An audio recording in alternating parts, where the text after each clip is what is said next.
ಇಲ್ಲದೆ ಇರ್ತಕ್ಕಂಥ ಒಬ್ಬ ಸಜ್ಜನ ರಾಜಕಾರಣಿ, ಅತ್ಯಂತ ಪ್ರಾಮಾಣಿಕ, 2 ಬಾರಿ ಪಕ್ಷೇತರ ಅಭ್ಯರ್ಥಿಯಾಗಿ ಗೆದ್ದು 3 ಬಾರಿ ಶಾಸಕರಾಗಿ 1 ವರ್ಷಗಳ ಕಾಲ ಲೋಕಸಭಾ ಸದಸ್ಯರಾಗಿ ಆಯ್ಕೆಯಾಗಿ ಇವತ್ತಿನವರೆಗೂ ಯಾವುದೇ ಒಂದೇ ಒಂದು ಆರೋಪಗಳಿಲ್ಲದೆ ಅತ್ಯಂತ ಪ್ರಾಮಾಣಿಕ ಕಾರ್ಯನಿರ್ವಹಣೆ ಮಾಡ್ತಕ್ಕಂಥ ನಮಗೆ ಅಭ್ಯರ್ಥಿ ಬೇಕು.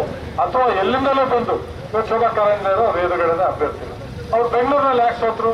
ಒಳ್ಳೆ ಕೆಲಸ ಮಾಡಿ, ಅಭಿವೃದ್ಧಿ ಕೆಲಸ ಮಾಡಿ 24 ಗಂಟೆ ವಿದ್ಯುತ್ ಶಕ್ತಿ ಕರೆಂಟ್ ಕೊಟ್ಟಿದ್ರೆ ಅವ್ರು ಯಾಕೆ ಸೋಲ್ತಾ ಇದ್ರು ಅಂತಕ್ಕಂಥದ್ದು ಪ್ರಶ್ನೆ. ಇವತ್ತು ನಮ್ಮ ಅಭ್ಯರ್ಥಿ ಅತ್ಯಂತ ಸಜ್ಜನ, ಇಡೀ ರಾಜಕಾರಣ ಇವತ್ತು ಹೇಳ್ತಾ ಇದೆ ಅವ್ರ ಬಗ್ಗೆ. ದೆಹಲಿಯಲ್ಲಾಗ್ಲಿ ಅಥವಾ ಬೆಂಗಳೂರಿನ ವಿಧಾನಸೌಧದಲ್ಲಿ ಅವರು ಶಾಸಕರಾಗಿದ್ದಂಥ ಸಂದರ್ಭದಲ್ಲಿ, ಮೀನುಗಾರಿಕಾ ಸಚಿವರಾಗಿದ್ದಂಥ ಸಂದರ್ಭದಲ್ಲಿ ಬಹಳ ಉತ್ತಮ ಕೆಲಸವನ್ನು ಮಾಡಿದ್ದಾರೆ.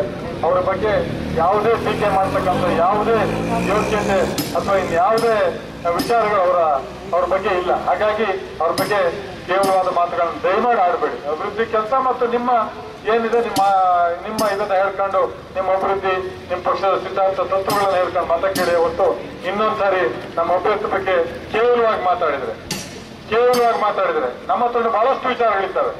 ನಿಮಗೆ ಗೊತ್ತಿರ್ತಕ್ಕಂಥದ್ದು, ಗೊತ್ತಿಲ್ಲ ಇರ್ತಕ್ಕಂಥ ಅನೇಕ ವಿಚಾರಗಳು ನಮಗೆ ಗೊತ್ತಿದೆ. ಅವುಗಳನ್ನೆಲ್ಲ ನಾವು ಹೇಳಬೇಕಾಗುತ್ತೆ. ಅಂತ ಒಂದು ಕೆಳಮಟ್ಟದ ರಾಜಕಾರಣವನ್ನ ಮಾಡೋದಿಲ್ಲ. ಮತ್ತೊಂದು ವಿಚಾರ ನನಗೆ ನೋವು ತರ್ತಕ್ಕಂಥದ್ದು ಅಂದ್ರೆ, ಮೊನ್ನೆಕ್ಕೂ ಎನ್ಆರ್ಪುರದಲ್ಲಿ ನಡೆದಂತ ಒಂದು ಅತ್ಯಾಚಾರದ ಘಟನೆ ಸುಮಾರು 5 ವರ್ಷಗಳ ಹಿಂದೆ.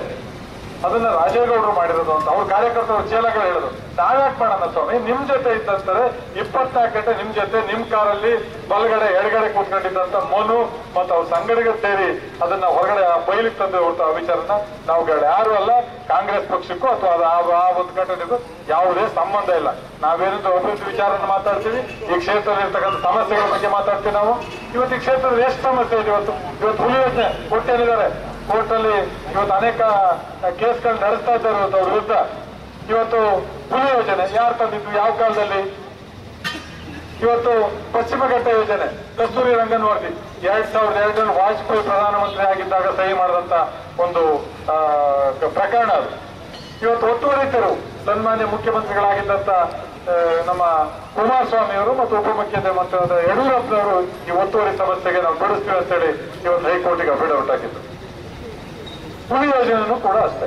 ಅದನ್ನೆಲ್ಲ ನೀವು ಮಾಡಿ ದಾಖಲೆ ಸಮೇತ ಇದೆ. ಇವತ್ತು ನಮ್ಮ ಲೋಕಸಭಾ ಸದಸ್ಯರ ನಾನು ಅನೇಕ ಸಾರಿ ಪತ್ರಕರ್ತರಿಗೆ ಕೊಟ್ಟಿದ್ದೇನೆ. ಇವತ್ತು ಪತ್ರಕರ್ತಿದ್ದಾರೆ ಅನೇಕ ಜನರು, ಅವರಿಗೆಲ್ಲ ದಾಖಲಾತಿ ಕೊಟ್ಟಿದ್ದೀನಿ. ವಿಧಾನಸೌಧಲ್ಲಾಗಲಿ ದೆಹಲಿಯಲ್ಲಿ ನಡೆದಂತ ದಾಖಲೆಗಳನ್ನು ನಾವು ಯಾರು ತಿದ್ದಕ್ಕಾಗೋದಿಲ್ಲ. ಆ ಎಲ್ಲ ದಾಖಲೆಗಳನ್ನು ತರಿಸಿ ಮನೆಗೆ ನಾವು ಹಂಚತಕ್ಕಂಥ ಕೆಲಸವನ್ನು ಮಾಡ್ತೇವೆ. ಜನಗಳ ಬಗ್ಗೆ ಚರ್ಚೆ ಮಾಡಿದರೆ ಇವತ್ತು ಬಡವರು, ಇವತ್ತು ಜನಸಂಖ್ಯೆ ಹಿಂದೆ 40 ಕೋಟಿ ಇತ್ತು, ಇವತ್ತು 120 ಕೋಟಿ ಜನಸಂಖ್ಯೆ ಇದೆ ಇವತ್ತು ನಮ್ಮ ದೇಶದಲ್ಲಿ. ಅವ್ರ ಬದುಕಿಗೋಸ್ಕರ, ಈ ರಾಜ್ಯದ ಆಹಾರ ಸಮಸ್ಯೆಯನ್ನು ನೀಗಿಸಲಿಕ್ಕೋಸ್ಕರ, ಈ ರಾಜ್ಯದಲ್ಲಿ ಇರ್ತಕ್ಕಂಥ ಜನರ ಕೂಲಿ ಕೊಡ್ಲಿಕ್ಕೋಸ್ಕರ ಅನೇಕ ಒತ್ತುವರಿ ಆಗಿರ್ಬೋದು ಆಹಾರ ಧಾನ್ಯದ ವಿಚಾರಕ್ಕೋಸ್ಕರ.